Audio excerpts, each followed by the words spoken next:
Okay, ladies and gentlemen, it's my pleasure to introduce Edmund Storms, who will give a talk about a new and improved understanding of cold fusion based on the observed behavior. So, Ed, it's your time to start. Well, good morning. I want to thank the organizers for the opportunity to give this talk.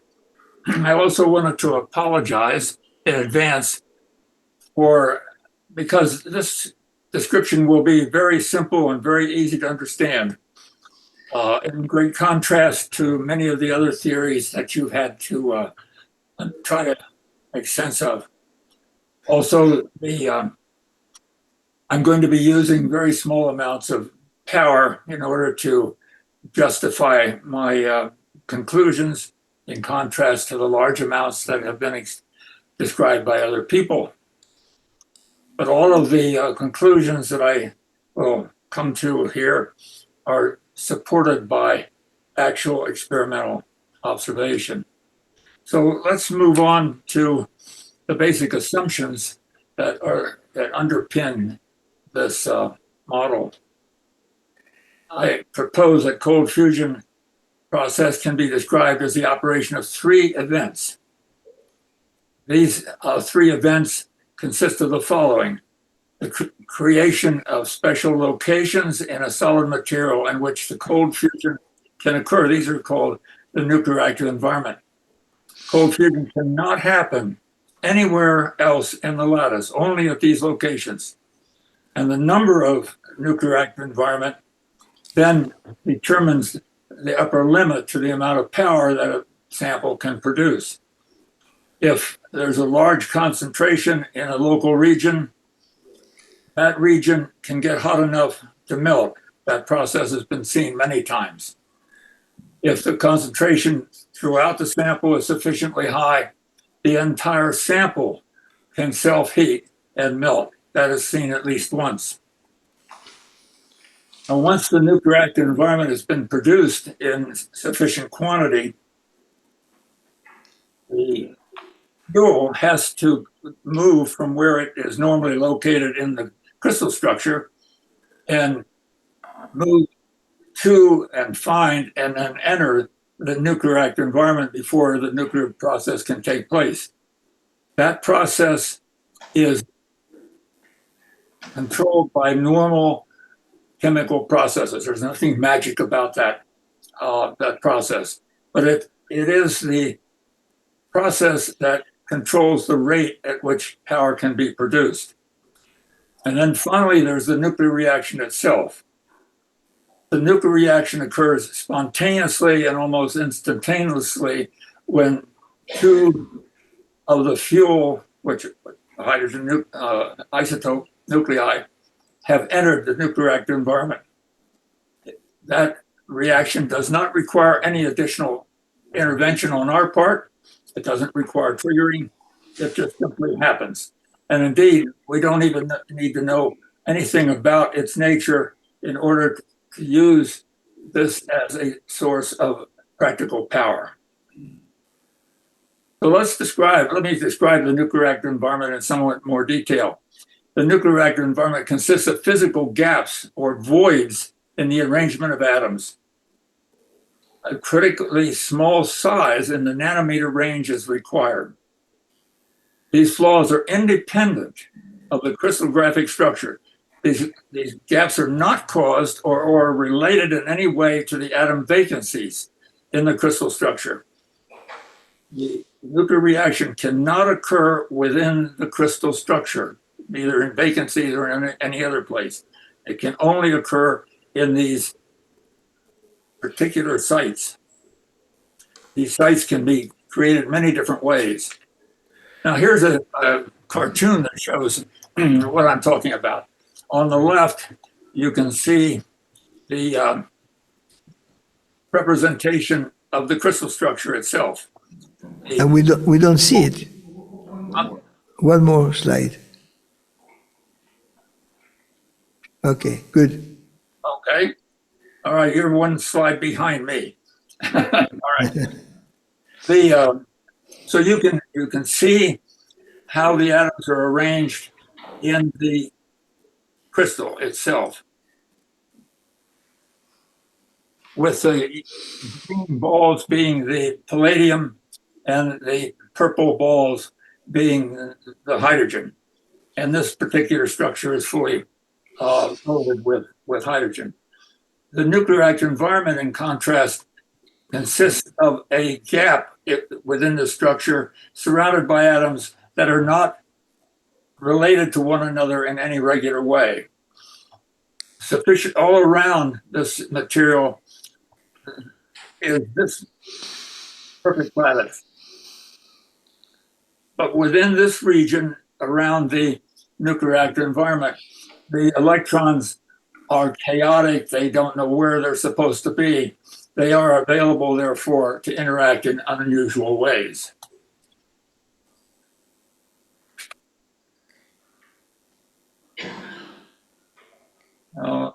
We're not switching. No, okay, now it's good. Okay, yeah. So there's a number of ways in which the nuclear active environment can be created.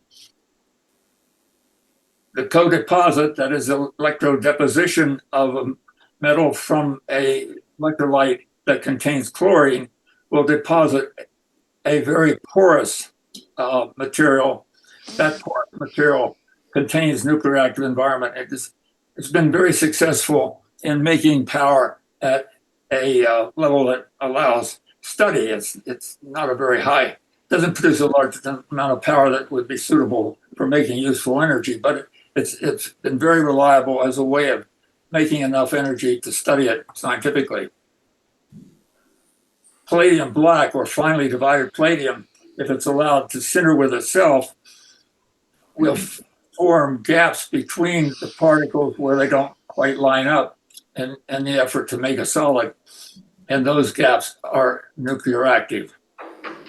I found that if particles of calcium oxide and silicon dioxide are melted into palladium, a nuclear active material will be produced when it reacts with deuterium, which causes the palladium to expand and gaps to form around these particles. The size of the particle that's required is properly identified and enough of it is placed in palladium. This should be a very effective way of making active material. People have made active material all kinds of ways with all kinds of materials, including using charcoal with palladium particles. Most frequently, the active material is made on the surface by accident. Gas discharge will create structures on the surface by accident that are nuclear active. The application of the superwave to an electrolytic system will do the same thing. Hans and Fleischmann found that extended electrolysis, that is for weeks at a time, would slowly modify the surface and cause it to become active. Roger Stringham found that ultrasound would do the same thing. The best material to use would be nanomachining, where you could create precisely the right size of gap in huge numbers. However, that is not being explored. All right, we'll go to the next slide. There we go. So let me give you an example of how one goes about moving the nuclei from their normal locations in order to occupy this nuclear active site. We know that increased temperature will cause self-diffusion. That would allow the atoms to move from where they're normally located and gradually discover where the nuclear active environment might be. This has been studied by a number of people, including myself, in this paper. Electromigration is another commonly used technique for moving atoms in a material. There, a voltage is applied to the material. A current is caused to pass through the material, and the combination causes the positive nuclei to move in response to those electric fields. A magnetic field applied at the same time will amplify the effect because the path length will be increased as the ions attempt to follow the magnetic lines of force. Laser radiation also will amplify the effect for reasons that we don't quite understand. Increased concentration of the fuel in the lattice will increase the rate of the nuclear reaction, but only if the nuclear active environment concentration is large. At low concentration, the concentration in the fuel has hardly any effect at all. But here's some actual measurements. Here I plot the excess power, a function of temperature. This is a sample of palladium in deuterium gas. The pressure is such that the composition is about 0.7.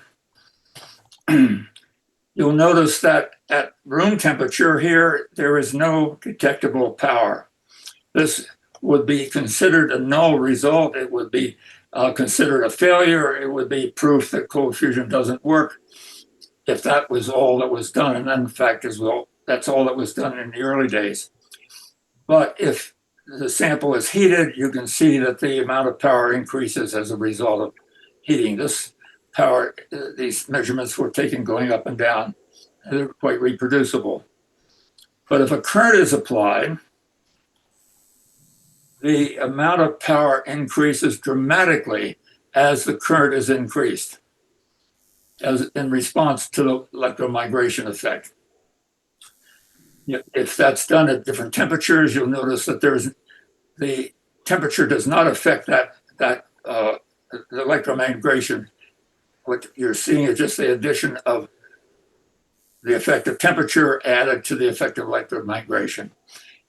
If we take this data and plot it as power versus current, you'll notice that there is a very smooth relationship that is fit very nicely by a quadratic equation.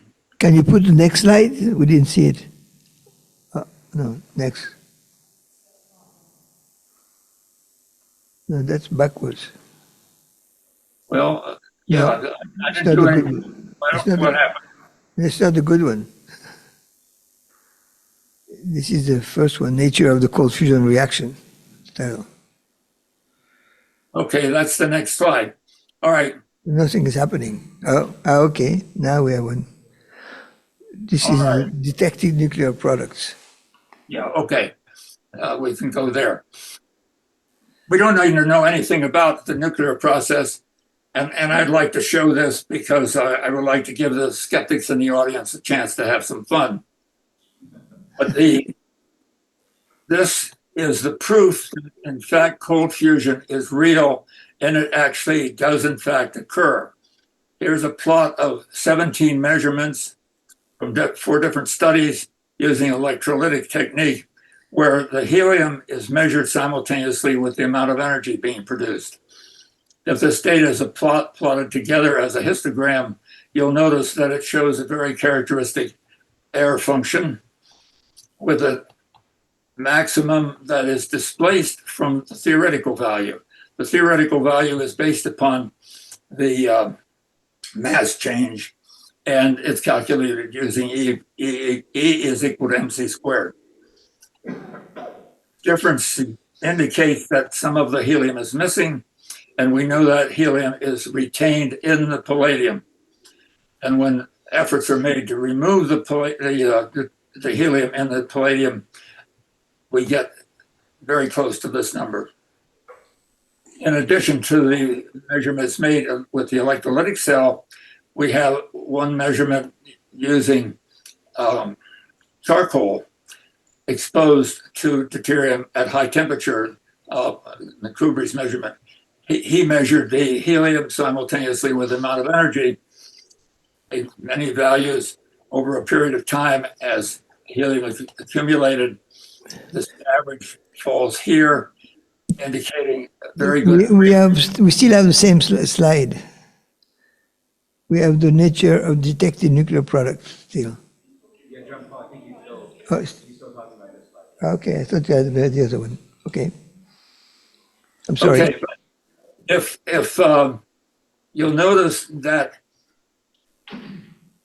the number of neutrons and protons in the reactants is equal to the number in the product, there's nothing left over. In other words, there are no neutrons available to be emitted from this reaction. All right, so somehow or another, we have to switch to the next slide. Aha, there we go. That's good. All right, we have a serious problem because, as you saw, there was only one nuclear product. A nuclear reaction requires two products to dissipate its energy by conserving momentum. So that one product goes in one direction, the other product goes in the opposite direction, such as to balance the momentum and carry away the energy. We have only one product. That problem created the need to explain this problem with very complex theories, some of which you saw yesterday. However, it's possible to explain this in a very simple way, and that is by the electrons that are in the nuclear active environment and are used to overcome the Coulomb barrier, they themselves are emitted and carry away the energy. The other nuclear products result from secondary reactions that have been detected. So let's go on to the next slide, hopefully. There we go. So let me explain using another cartoon what I think is happening. And this green glob represents all of the electrons in the nuclear active environment that are available to interact with the two nuclei of deuterium that have found themselves in that environment. The electrons interact, neutralizing the natural repulsion, the Coulomb barrier, bringing these two nuclei closer together. As they get closer together, their nuclear energy states start to interact. Because the electrons are also there, those electrons interact with those nuclear energy states, creating a combined energy state. This is where the mystery lies. This is an incredibly new structure, never seen before, never considered before. It's a combination of neutrons, protons, and electrons. Now, that energy state contains an enormous amount of energy, 23.85 MeV to be exact. It has to dissipate that. There are several ways that can happen. One way is for all of the electrons that are in that structure to go off in one direction and the nuclear product, helium, to go off in the other direction. I explored that particular model in a paper that's already been published. It makes it possible to calculate the number of electrons and their energy, but it does not fully explain the behavior of the energy that has been measured for the nuclear product. The other possibility is half the electrons go in one direction and the other half go in the other direction, thus balancing the momentum and carrying away all the energy, leaving the nuclear product stationary. It would not have to move. If there is an imbalance between those two by chance, then the nuclear product would move to correct that imbalance. When an effort is made to resolve that using momentum conservation, we run into problems. So there is a further mystery associated with this mechanism. And you have only 1 minute remaining, so you have to wrap up a little bit faster. Okay, well, let's go to the next. Let's look at the electrons. The electrons that have been emitted can be measured simultaneously with the power. I've done this. You, Jean-Paul, have done that. If the emitted electrons are measured and such that a voltage is applied between the collector and the emitter, so that electrons having energy less than that voltage are returned to the emitter, the power that you measure will go down, or the amount of current will go down. And that's demonstrated here as the voltage is increased. So these electrons have a lot of energy, and at least half of them have an energy greater than 100 eV. This is far more energy than can be generated by a chemical process. This has to be nuclear. But if you look at the effect of time on that measurement, you discover that there is an effect of time as the voltage is changed. And when 100 volts is applied, the number of electrons increases, and so does the power. I can explain that, but not now. I don't have enough time for that. Let's look at the next slide. This is a measurement of the energy of the emitted nuclear product, not the energy of the electrons. It has a very strange behavior consisting of a series of energies all separated equally. When the two measurements, the one done in Russia and the one done in the United States, are co-plotted, they agree with one another quite nicely, and they all extrapolate to zero. I don't have time to go into the details of this, but this really needs to be replicated and analyzed properly, because it gives an insight into the nature of the nuclear process. So let's go to the summary. The conditions required to create fusion energy: we have to make the nuclear active environment. The material must be exposed to an isotope of hydrogen, preferably deuterium. The fuel must be caused to move more rapidly from its normal location. Now, there's two warnings that people need to take into account who are trying to apply this on a large scale. The nuclear active environment is expected to have a lifetime.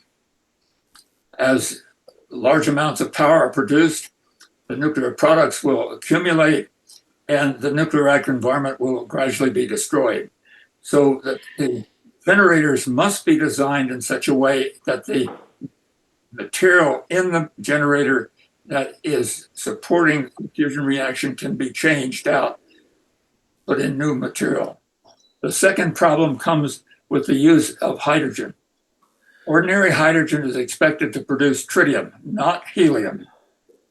People who see mass 3 in their mass spectrum, I propose, are seeing tritium. Tritium decays into helium, and so if you see any helium, it would be the result of the decay of tritium. This kind of reaction is now numerous times. So you don't want to have tritium being produced in your commercial generator.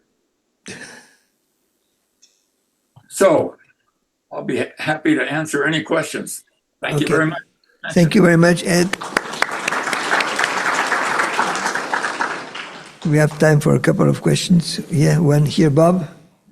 Thank you very much for your talk, Dr. Edmund Storms, Bob Greenier, Martin Fleisch Memorial Project. Can you go into a little more detail as to what you mean by electron clusters and how they cluster? Well, that is one of the great mysteries. We know that electrons can cluster around nuclei. They form what is believed to be a planetary kind of arrangement, but more sophisticated in terms of a plasma cloud. So we know they can cluster that way. Ken Shoulders found that they can cluster other ways. So there's a variety of different ways in which they cluster. All I can say is they cluster in such a way as to allow fusion to take place. I don't know how to do that. That's where the Nobel Prize is located. Thank you. Konrad? Konrad Czerski, University of Szczecin, Poland.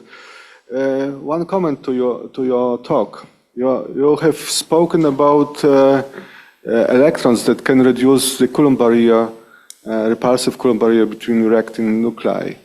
The point is that the electrons have a very long, very large range And this kind of correlation between electrons that can reduce the Coulomb barrier is very large, you know. So there are electrons not located just between of the reacting nuclei. So there is a long-range correlation between electrons.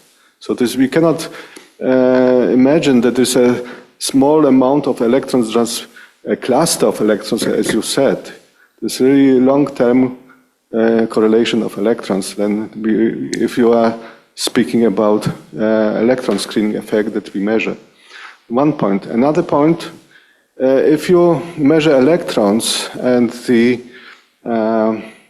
they have average energy of 0.4 mega electronvolts, it means that is some energy is missing. Okay, so the solution is, you didn't mention it, but if you are speaking about nuclear processes, what is possible is internal pair creation. You can create electrons and positrons.